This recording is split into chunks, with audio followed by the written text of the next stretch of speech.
Elena Vance había recorrido 600 millas en ferrocarril y 40 más en carreta para llegar hasta un hombre que nunca había visto, basándose en 11 cartas y una fotografía donde él aparecía tieso junto a un poste de cerca. Sin sonrisa. La carreta se detuvo en el patio del rancho Whitfield un poco después del mediodía. La casa era sólida, de buena madera, con una chimenea de verdad y un porche que alguien había construido con esmero. Pero el patio tenía esa aridez particular de un lugar donde no hay mujer que lo cuide. Ni cortinas, ni jardín, solo tierra apisonada, 2 caballos y un hombre quieto junto al corral, con una mano cerca del cinturón, no sobre la pistola en sí, pero lo suficientemente cerca como para que el hábito fuera claramente más antiguo que cualquier peligro que tuviera enfrente en ese momento. Era alto, barbudo, curtido como un hombre que había enterrado algo y seguía trabajando de todos modos. No sonrió. No se movió hacia ella. En cambio, una niña apareció por el costado de la casa, de 7 años, de cabello oscuro, que se movía rápido, con un pequeño pony pinto trotando suelto detrás de ella como si acabara de desmontar con prisa. Se detuvo frente a Elena, la miró con una intensidad que no tenía nada de infantil, y rodeó su cintura con ambos brazos antes de que se intercambiara una sola palabra. Mabel, dijo el hombre con voz de quien corrige algo. La niña no soltó el abrazo. Te he estado esperando, dijo contra el vestido de Elena. Papá dijo que quizá no te quedarías, pero yo no quiero que te vayas. Elena miró por encima de la cabeza de la niña a Carlos Whitfield, que observaba a las dos con una expresión que aún no podía descifrar. Señor Whitfield, dijo Elena, estoy aquí. Él no respondió de inmediato. Su mano seguía cerca del cinturón. Las cartas habían empezado en marzo. Elena había respondido al anuncio en el periódico de Larkspur. Los avisos matrimoniales se publicaban en los periódicos del oeste desde hacía 30 años, desde que los ferrocarriles empujaron a los hombres hacia tierras más rápido de lo que las mujeres podían seguirlos, y todo un comercio de periódicos intermediarios había crecido para cerrar la brecha. Ranchero viudo, una hija, busca esposa capaz, se aceptan corresponsales.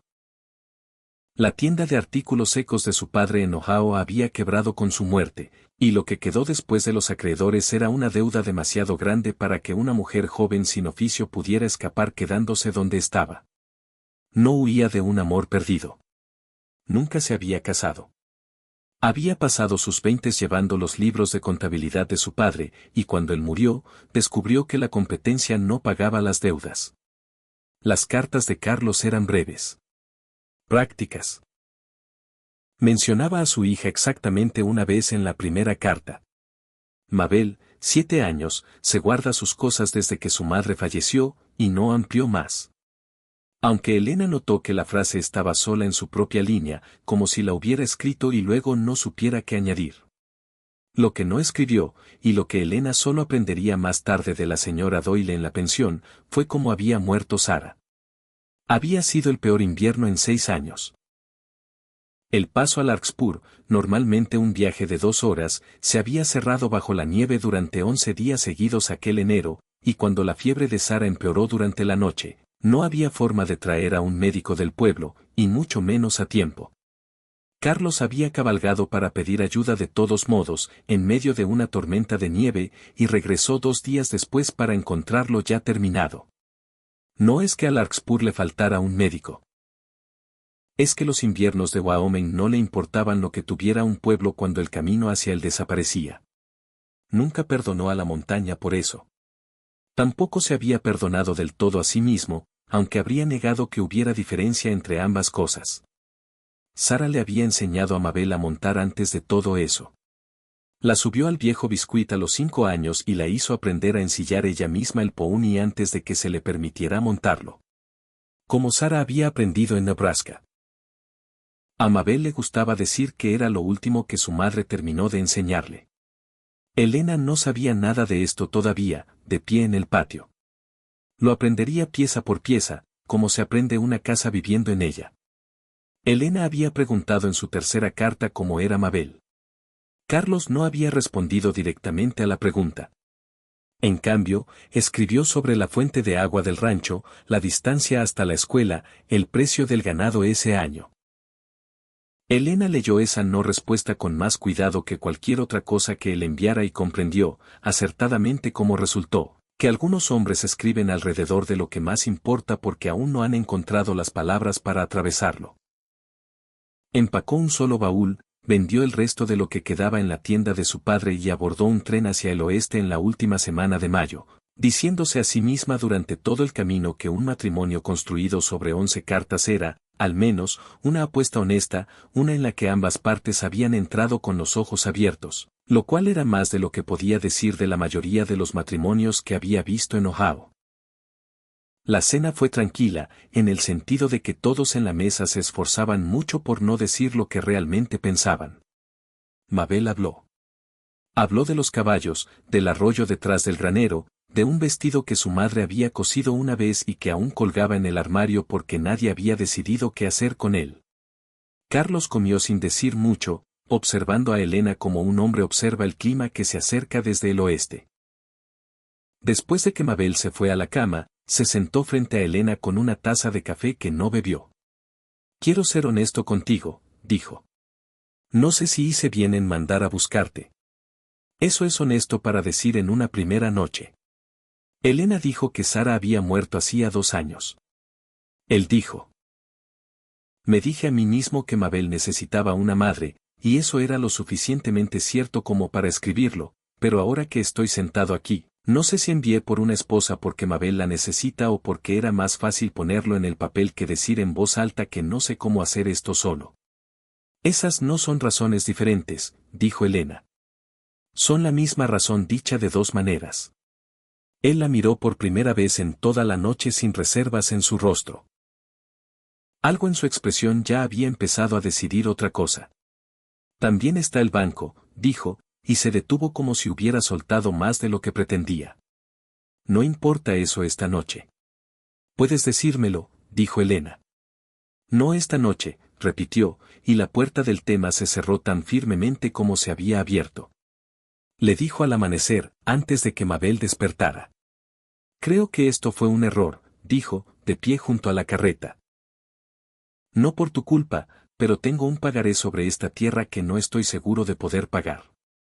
Una niña que ya ha perdido una madre, y no tengo por qué meter a una desconocida en eso con solo 11 cartas. Sabías todo eso antes de escribir la primera, dijo Elena. Lo sé, dijo él. Me equivoqué al escribirla. Ella lo miró, no enfadada, lo que lo sorprendió. Como se mira una decisión que se respeta, aunque no se esté de acuerdo con ella. De acuerdo, dijo. No discutiré con un hombre sobre su propia casa. No vio a Mabel observando desde la ventana de arriba, con una mano apoyada contra el cristal, habiendo oído lo suficiente a través de las tablas del suelo para entender exactamente lo que su padre había decidido. Cuando Elena bajó, Mabel estaba al pie de las escaleras, bloqueando la puerta. Papá, dijo Mabel, por favor no la mandes lejos. Mabel, necesito una madre, dijo, en voz baja, no como una exigencia. Un hecho que había cargado durante 2 años y que por fin se había armado de valor para decir en voz alta. No a cualquiera, a ella. Ya le pedí. Carlos Whitfield se quedó muy quieto en su propia puerta, desechó por su hija, de una manera que los 600 millas de viaje de Elena no habían logrado. La llevó de todos modos. Por la misma terquedad con la que un hombre termina un trabajo que ya ha decidido que está mal, en lugar de admitir que la decisión fue el error. Ninguno habló durante la primera milla. Luego, sin querer del todo, Carlos dijo, Constanza va a decir que ya lo sabía. E inmediatamente pareció desear no haberlo dicho. ¿Quién es Constanza?, preguntó Elena. Nadie de quien debas preocuparte, dijo él, que era, por supuesto, la forma más segura de asegurarse de que lo hiciera. La dejó en la pensión con su baúl de cuero y una breve inclinación de su sombrero, y regresó a la carretera, inquieto de una manera que no tenía nada que ver con el camino. Esta historia ha llegado más lejos de lo que esperaba cuando me senté por primera vez a escribirla. Brasil, Nigeria, India, México, rincones del mundo cuyos nombres aún estoy aprendiendo. Si Elena y Mabel te están haciendo buena compañía esta noche, un me gusta ayuda más de lo que crees. Dime desde dónde estás viendo esta noche. Leo todos los comentarios. Ahora Elena está a punto de descubrir exactamente quién es Constanza y por qué Carlos no quería decir su nombre en voz alta. La señora Doyle le dio a Elena una habitación y, al día siguiente, un trabajo de costura que pagaba poco pero algo. Constanza es la hermana mayor de Sara. Dijo la señora Doyle la segunda noche, doblando una camisa con más fuerza de la que la tarea requería. Casada con Tomás, que dirige el banco y tiene el pagaré de las tierras de Carlos, desde el invierno en que Sara murió, y Carlos tuvo que pedir prestado para salir adelante. Constanza le hizo una promesa a Sara al final, como hace la gente junto a los lechos de muerte, de que cuidaría de Mabel si algo salía mal. Se ha aferrado a esa promesa durante 2 años como si fuera lo único que mantiene viva a su hermana en alguna parte. Ahora ha ido al juez de circuito para pedir la tutela. Eso no es poca cosa, dijo Elena. No, coincidió la señora Doyle. No es una villana, si eso es lo que te imaginas. Es una mujer de luto que ha decidido que controlar la crianza de Mabel es la última forma que tiene de cumplir su palabra a una hermana muerta. Eso no la hace tener razón. La hace peligrosa de una manera particular. Da un tipo que cree que está haciendo el bien. Y el juez de circuito pasa 2 veces al año. Dijo la señora Doyle. El territorio es todavía lo suficientemente joven como para que no tengamos uno a tiempo completo. Wyoming no será un estado hasta dentro de 3 años. Y aquí, la justicia viaja a caballo, como todo lo demás. Por eso es tan importante que petición llega primero al expediente. Constanza ha tenido 2 años para planear la suya. Tú has tenido 2 días. Dejó la camisa y miró directamente a Elena. Una pequeña misericordia, eso sí. Esto es Wyoming. Las mujeres aquí han sido testigos y han formado parte de jurados durante más tiempo que en cualquier otro lugar del país. Así ha sido desde el 69. Constanza encontrará en Elena Vance una mujer más difícil de intimidar de lo que espera. ¿Por qué eso importa específicamente para un caso como el mío?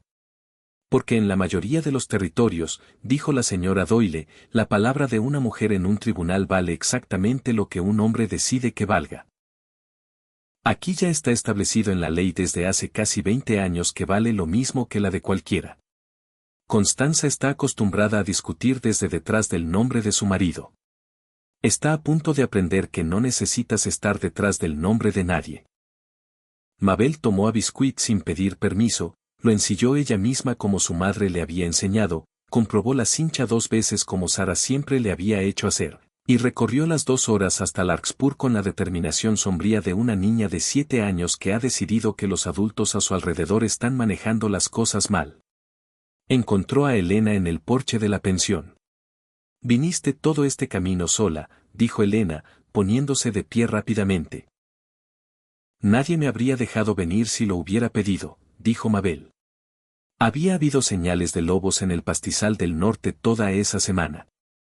Carlos había perdido 2 terneros por su culpa, que era la verdadera razón por la que su mano nunca había perdido del todo el hábito de descansar cerca de su cinturón. Y cuando un vaquero llegó 1 hora después diciendo que la niña y su pony habían desaparecido, Carlos ya estaba en la silla con su rifle antes de que el hombre terminara la frase. La encontró a salvo en el porche. Y el miedo que lo había llevado durante las 2 horas enteras salió de lado como ira, como suele salir el miedo en un padre.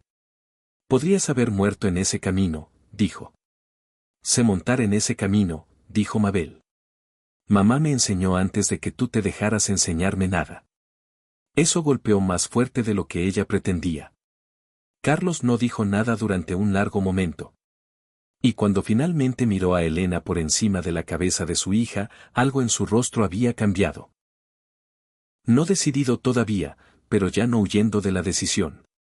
Tomás Puig llegó al rancho 2 días después, mientras Carlos estaba en la cerca norte reparando el alambre que los lobos habían roto para perseguir al ganado. Constanza presentó la petición el martes, dijo Tomás sin desmontar. Te lo diré claramente, ya que lo oirás de alguien de todos modos. El pagaré vence para revisión en la misma sesión. Si el juez considera que tu hogar no es apto, el banco no está obligado a esperar la cosecha para reclamarlo.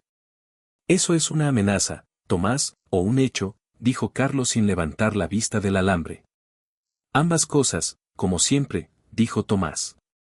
No me casé con esto para disfrutarlo, Carlos. Pero tengo una esposa que no ha dormido bien en 2 años. Y tengo una junta que responde a los depositantes, no al dolor. Arregla un problema, y probablemente arregles el otro. Se fue sin esperar respuesta. Carlos se lo contó a Elena esa noche, trabajando un trozo de alambre nuevo a través del poste de la cerca mientras ella lo sujetaba firme. Ninguno de los dos sentado esta vez, ambas manos ocupadas, como es más fácil decir cosas difíciles cuando tus manos tienen otro lugar donde estar. Debería haberte contado todo la primera noche, dijo. El pagaré. La promesa de Constanza a Sara. Todo. Deberías haberlo hecho, dijo Elena. Pero todavía estoy sujetando este alambre, así que dilo ahora. Lo hizo. Le contó sobre el préstamo solicitado en las peores semanas de ese invierno, cuando no había ganado que vender y un entierro que pagar además. Le contó que Constanza se había sentado con él la noche después del funeral y le había dicho en voz baja que le había prometido a Sara al final que velaría porque Mabel fuera criada bien, y como él no había discutido con ella entonces porque el dolor no deja mucho espacio para discutir, y como ese momento sin discusión se había convertido de alguna manera, 2 años después, en una petición legal que todavía estaba tratando de entender cómo combatir. No estás luchando contra Constanza, dijo Elena, torciendo el alambre con fuerza. En realidad no. Estás luchando contra una promesa que ella le hizo a una mujer moribunda que ambos amaban. Esa es una cosa más difícil de ganar que un pagaré bancario. Él la miró durante un largo momento. El alambre olvidado en sus manos. Esa es la primera vez que alguien lo dice así de claro. Dijo. Alguien debería haberlo hecho hace 2 años, dijo Elena y volvió a sujetar la cerca. Encontró el vestido de Sara en el armario 2 días después de eso, buscando una colcha extra, y se quedó sosteniéndolo un largo rato antes de comprender lo que realmente la había detenido. Ya no era la cuestión de irse o quedarse. Esa ya la había respondido en su propia mente, en algún lugar del camino de vuelta de la cerca de alambre. Era un miedo más pequeño y más profundo debajo de todo. Que podía casarse con Carlos, ganarle al juez, mantener el rancho, y aún así nunca ser lo que Mabel realmente necesitaba. Porque Mabel no necesitaba una esposa para su padre. Necesitaba a Sara, y Sara no estaba disponible.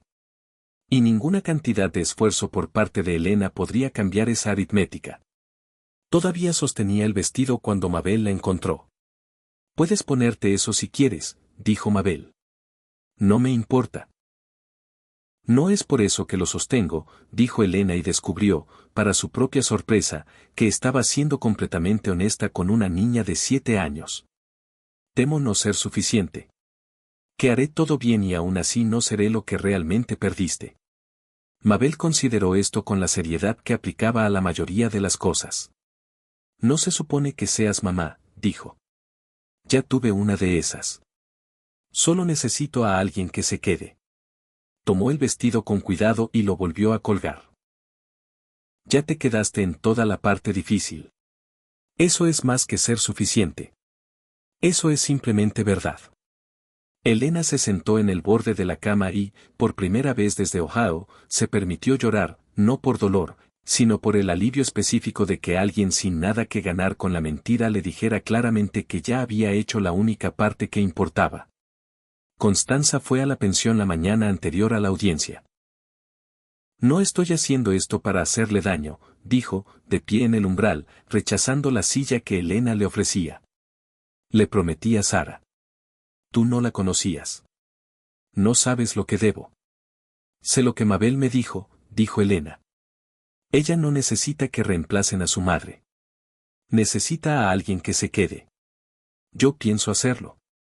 Constanza no tuvo respuesta para eso y se fue sin una. En el cuarto trasero de la mercería a la mañana siguiente, un vecino llamado Eleazar Coleman, presionado para ello, diría más tarde la señora Doyle, por más insistencia de Constanza que por su propia convicción, testificó que una mujer encontrada a través de un anuncio en el periódico era, en sus palabras, una cantidad desconocida para criar a un niño. Lo dijo mirando en su mayoría a sus propias botas, y Elena comprendió, al observarlo, que él mismo no lo creía del todo. Ella misma le respondió sin esperar a que le preguntaran. Despegó las 11 cartas una por una. La deuda en Ohio, los 2 años que había llevado los libros de su padre, el viaje en carreta a Larkspur que no había rechazado. Las 2 horas que había estado sentada sujetando el alambre de una cerca mientras un hombre le decía la verdad por primera vez. Recordó a la sala con calma que las mujeres de Wyoming habían sido testigos juramentados desde antes de que la mayoría de los hombres de este lugar pudieran votar aquí, y que no tenía intención de que la interrumpieran en una sala que había hecho espacio para su tipo de testimonio 18 años antes de hacerlo para la mayoría. Constanza, observando desde la segunda fila, no dijo nada en todo momento. No por derrota, comprendió Elena más tarde, sino porque no quedaba nada en el argumento que no se hubiera dicho ya. Más en silencio en el porche de una pensión la mañana anterior. El juez, observando la mano de Mabel firmemente en la de Elena durante todo el tiempo, preguntó directamente a la niña si deseaba quedarse. Sí, dijo Mabel con ambas. Constanza no lo impugnó más. Algo en su rostro, al ver a la hija de su hermana sostener esa mano, parecía menos una derrota que una promesa finalmente, y en silencio, dejada a un lado. Se casaron en Larkspur a principios de octubre, con la señora Doyle como testigo, y Mabel con el vestido de Sara modificado. El pagaré se pagó a tiempo ese invierno. Ninguna tormenta de nieve cerró el paso ese año, y Tomás Puig, para lo que valía, nunca volvió a mencionar la temporada en que Carlos había faltado a un pago. Elena mantuvo el vestido del armario donde colgaba y le preguntó a Mabel cada año, en el cumpleaños de Sara, si quería usarlo o simplemente recordarlo. Algunos años fue una cosa, otros la otra. Para el segundo verano, había un jardín donde antes estaba el patio desnudo, cortinas en las ventanas y una deuda completamente saldada. Carlos había dejado de tener la mano cerca del cinturón por viejo hábito. Los lobos se habían ido esa primavera, y descubrió que, una vez que se fueron, su mano había dejado silenciosamente de alcanzar todo. En una cálida tarde de julio, los 3 se sentaron en el porche, Mabel entre ellos, el pony Pinto acomodándose en el corral junto a los 2 caballos del rancho. Y Carlos pensó en un viaje en carreta a Larkspur que una vez creyó que era lo responsable, agradecido cada día desde entonces de que su hija hubiera sabido mejor que él. Sigo volviendo a ese vestido en el armario, no porque sea un detalle triste. No lo es, no de la manera en que Elena lo dejó. Es por lo que Mabel dijo sobre él. Que no necesitaba que reemplazaran a su madre, solo a alguien que se quedara. Esa es una cosa más difícil de oír para una mujer adulta de lo que parece. Elena había recorrido 600 millas, lista para demostrar que podía dirigir una casa, llevar una contabilidad y mantenerse firme frente a un juez. Para lo que no estaba preparada era para que una niña de 7 años le dijera suavemente que nada de eso era realmente la prueba.